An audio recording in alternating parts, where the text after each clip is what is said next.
कृष्ण गोविंद हरे मुरारे, हे नाथ नारायण वासुदेवा, हे नाथ नारायण वासुदेवा, हे नाथ नारायण वासुदेवा। हे राजा, तुम्हारे चारों पुत्र जन्मेजय, द्रुत, श्रुतसेन, भीमसेन और उग्रसेन अत्यंत शक्तिशाली है। जन्मेजय उनमें सबसे बड़ा है। तक्षक सर्प द्वारा तुम्हारे मृत्यु हो जाने के कारण तुम्हारा पुत्र जन्मेजय अत्यंत क्रुद्ध होगा और संसार के समस्त सर्पों को मारने हेतु यज्ञ करेगा।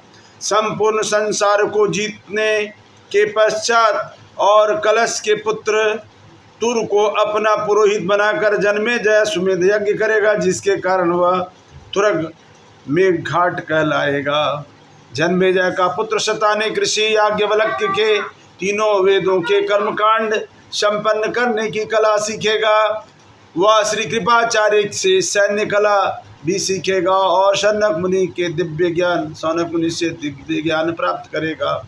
शतानिक का पुत्र सहस्त्रानिक होगा और उसके पुत्र का नाम अश्वमेध होगा।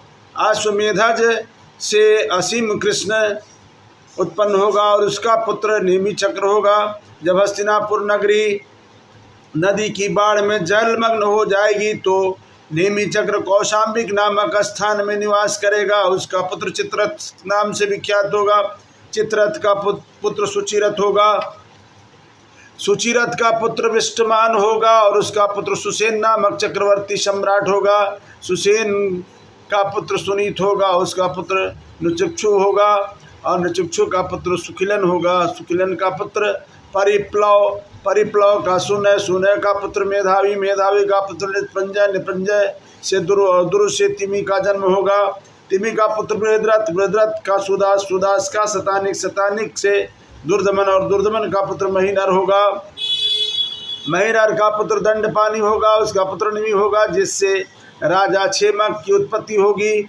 मैंने अभी तुमसे सोमवंश का वर्णन किया है, जो ब्राह्मणों तथा क्षत्रियों का उद्गम है और देवताओं तथा ऋषियों मुनियों द्वारा पूजित है। इस कलयुग में महाराज क्षेमक अंतिम राजा होंगे।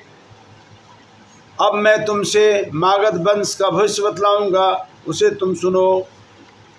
जरासंध का पुत्र सहदेव का पुत्र मार्जारी होगा। मार्जारी का श्रुतश्रवा, श्रुतश्रवा से यतायु, यतायु से निर्मित्र, निर्मित्र से सुनक्षत्र, सुनक्षत्र से बृहत्सेन, बृहत्सेन से कर्मजित, कर्मजित से सुतंजय, सुतंजय